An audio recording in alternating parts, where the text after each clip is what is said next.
नमस्कार, आपका स्वागत है। आप देख रहे हैं ए टू जेड न्यूज़ चैनल, जो सच दिखाता है बेधड़क। और मैं पत्रकार अमरचंद टेलर। आज का मामला जुड़ा है आज से सवा महीने पहले एक प्रतिष्ठान की सीजिंग से। राजनीतिक दबाव की वजह से एक परिवार के चलते प्रतिष्ठान को नगर पालिका द्वारा असावधानिक तरीके से बंद कर दिया गया। जुल्म की इतिहा तो तब हो गई जब राजनीतिक प्रेशर की वजह से पीड़ित का एक छोटा सा गोदाम रातों रात खाली करवा दिया। आज पीड़ित परिवार द्वारा घंटाघर पर नगर पालिका और रघु शर्मा की सद्बुद्धि के लिए यज्ञ किया गया। युवा कांग्रेस के कार्यकर्ता जुगल आचेरा कैंसर से पीड़ित उनकी मां ने क्या कहा, सुनिए उन्हीं की जुबानी, उन्हीं की कहानी। ओम गणपति नमः स्वाहा। माता की जय हो। 36 करोड़ देवी देवता रघु जी शर्मा ने शुद्ध बुद्धि दीजो स्वाहा। हर कमलेश सौ ने भी शुद्ध बुद्धि दीजो अन्नता स्वाहा। जय हो 36 करोड़ देवी देवता अन्नता यानी सद्बुद्धि दीजो स्वाहा। और माँ का कमलेश जी सौ चेयरमैन साहब ने भी शुद्ध बुद्धि दीजिए स्वाहा। ए नाता 36 करोड़ देवी देवता एकजुट हो रघु जी शर्मा ने सद्बुद्धि दीजिए अन्नता स्वाहा। जय हो अन्नता। जय हो भोलेनाथ शंकर भोलेनाथ घंटाघर महादेव। तीसरा नेत्र खोल जो अन्नता रघु जी शर्मा का कारण है। तीसरो नेत्र खोलो अन्नता सद्बुद्धि जी स्वाहा। या के दो नेत्रों काम न चल अन्नता तीसरो नेत्र खोलो अन्नता सद्बुद्धि आवे। जय हो सद्बुद्धि दीजो रघु जी शर्मा ने सद्बुद्धि दीजो ता स्वाहा। आपने टेकरी की हृदय स्थिति के नीचे बैठ के सद्बुद्धि यज्ञ किया है, इसके बारे में बताइए। पिछले सवा महीने 1.5 महीने से मेरी दुकान राजनीतिक प्रेशर में, रघु शर्मा जी के प्रेशर में नगर पालिका ने बंद कर दी है। मैंने हर प्रयास करके देख लिया। नगर पालिका द्वारा ना तो मेरे को सीजिंग से जुड़े पेपर दिए जा रहे हैं, ना मेरी कोई सुनवाई हुई जा रही है। तो डॉक्टर रघु शर्मा को भगवान सद्बुद्धि दे और नगर पालिका को सद्बुद्धि दे, उसके लिए ये यज्ञ किया जा रहा है। वैसे जिनका नाश आता है उनको सद्बुद्धि आना तो मुश्किल है, लेकिन फिर भी मैंने अपना जो आखिरी प्रयास था सद्बुद्धि यज्ञ का, वो सद्बुद्धि यज्ञ किया है कि भगवान उनको सद्बुद्धि आ जाए। और जो इनलीगल तरीके से, असंवैधानिक तरीके से नगर पालिका ने राजनीतिक प्रेशर में मेरी दुकान को सीज किया है, उसे तुरंत प्रभाव से खोला जाए। क्या सद्बुद्धि यज्ञ करने से क्या वो परवाह करेंगे? देखो, हमारे जो नेता है डॉक्टर रघु शर्मा, उन्होंने कभी किसी की परवाह नहीं की। उनको गुजरात का प्रभारी बनाया गया। हार्दिक पटेल उनके पीछे 1 महीने तक घूमा। 1 महीने घूमने के बाद में उसने बीजेपी ज्वाइन कर ली। और इसका अंजाम ये रहा कि जहां गुजरात में पिछली बार 77 सीटें आई थी, वहां पे वो 17 सीटें सिमट कर रह गई। डॉक्टर रघु जी शर्मा ने गुजरात को कांग्रेस मुक्त कर दिया, लेकिन खुद अपने अहंकार से मुक्त नहीं हो पाए और उसका परिणाम उनको भुगतना भी पड़ा। आज उनको ऊपर तक फ्री कर चुके हैं। आला कमान हो चाहे वो गहलोत हो, सबने उनको फ्री कर दिया। ठीक है, ताज़ा ही मामला ले लीजिए आप अशोक गौतम का। अशोक गौतम पिछले 1.5 साल से 2 साल तक इनके दर दर पे भटक रहा है। पुलिस प्रशासन के पास जा रहा है, रघु जी के पास जा रहा है, उनके पुत्र सागर शर्मा के पास जा रहा है न्याय मांगने के लिए, लेकिन उन्होंने उनके साथ न्याय नहीं करके अन्याय किया है, अपने लोगों को बचाया है। तो उनको कोई परवाह नहीं पड़ती है, उनकी तरफ से कोई भाड़ में जाए, उनको कोई परवाह नहीं है।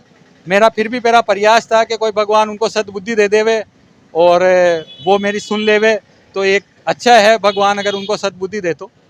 आपकी दुकान सीज हो गई और आप अकेले ही लड़ाई लड़ रहे हैं, आपके साथ में कोई भी नहीं लग रहा है क्या कांग्रेस कार्यकर्ता या पदाधिकारी, उसके बारे में बताइए।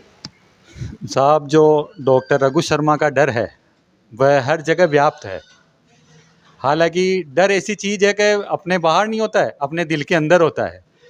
डॉक्टर रघु शर्मा जी डर की राजनीति करते हैं, लोगों को डरा कर रखने में विश्वास करते हैं, जबकि जो डरा कर रखता है वह कमज़ोर और बुज़दिल होता है। हिम्मत वाला आदमी और साहसिक आदमी कभी किसी को डराता नहीं है। डॉक्टर रघु शर्मा न तो सच सुनना चाहते हैं, न कभी सत्य को स्वीकार कर सकते हैं। आज उनके पास ताकत है, प्रशासन, शासन, पुलिस प्रशासन की ताकत है उनके पास।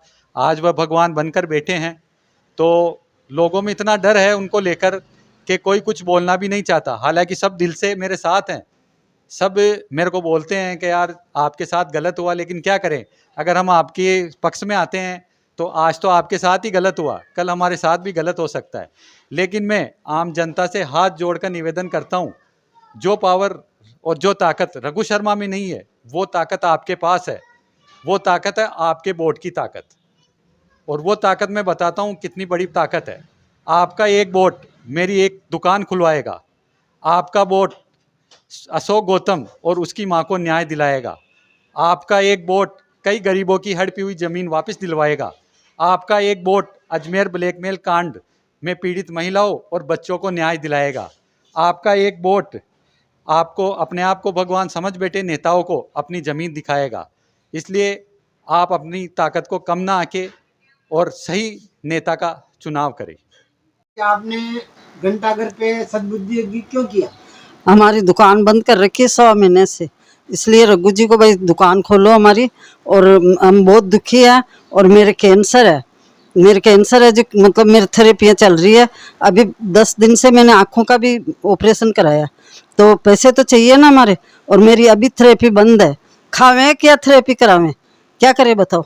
तो इसलिए यज्ञ किया भाई हमारी दुकान खोले। अगर कैंसर से मेरी थेरेपी बंद है 1 महीने से, कुछ भी हो गया मेरे को, तो रघु जी शर्मा डॉक्टर साहब और ये चोरमैन इसका मत है, और दिया कोई कह दिया, और खानो उनका नोरा में बनो, चोरमैन का बाप का नोरा में बनो, और ये सब परिवार मिल वटे तो खानो खाता। और ये मतलब नींबू आंवला ये दिया, छोरो बोलियो कि भाई सबका एक एक रखना है। रात ही घरे एर लिया, और बच्चे जो सामान भी घरे ले जाओ। अच्छा चोटो है, हमारा छोरा ने मना करी मैं क्योंकि तो ये चोटा के साथ मत बसन है, ये प्रॉपर्टी डीलर है, कोई कम को ना आपा आगे में तो पैसे खा गए, ये नींबू आंवले खा गए। और मेरा बच्चा आके कहता था कि भाई मम्मी ये ऐसे करते हैं, तो उसका दिल दुखता था।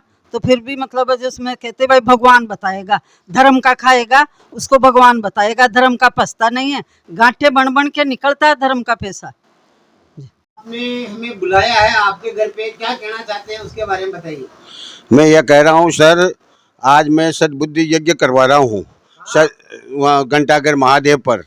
क्यों यह करवा रहा हूँ कि मेरे लड़के ने, जुगल आचेरा ने, ईओ साहब की और चेयरमैन साहब की और हमारे एमएलए साहब, विधायक हमारे रघु जी शर्मा साहब, इन तीनों की मिला के भ्रष्टाचार की शिकायत मेरे बच्चे ने आगे कर दी।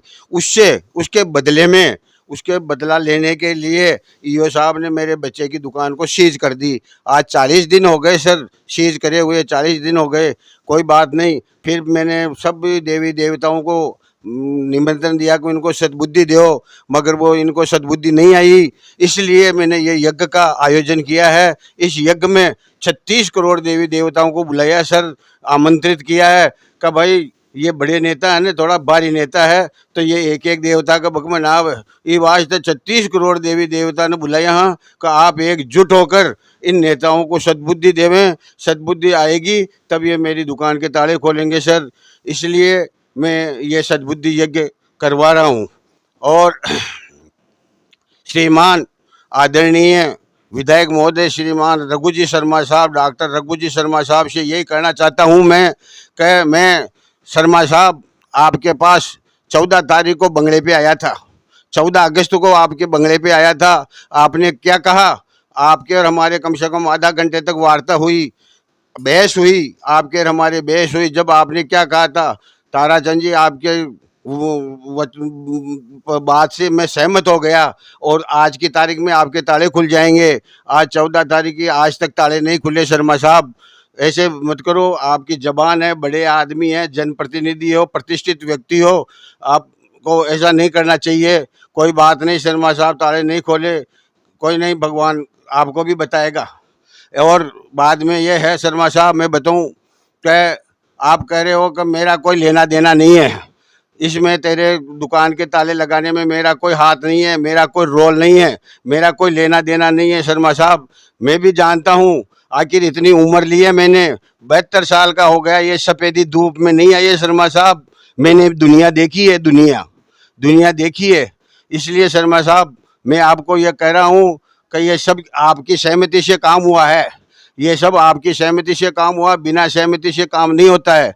ये इतना तो मैं भी समझता हूँ सर कि दरबार की शय होती है जब दरोगा हाथ उठाता है सर। ये इतना तो मैं भी समझता हूँ। आखिर इतनी उम्र ली है मैंने, दुनिया देखी है सर। दरबार की शय होती है जब दरोगा हाथ उठाता है, वरना क्या दरोगा की हिम्मत है जो दरोगा ऐसे गलत काम कर सकता है क्या, अब ऐसे फर्जी काम कर सकता है क्या। मगर आपका समर्थन है, आपकी सहमति है, उसमें आपकी सहमति के बिना कुछ नहीं होता है सर। शर्मा साहब, ये सब पूरा आपकी सहमति से काम हुआ है, आपका समर्थन से काम हुआ है।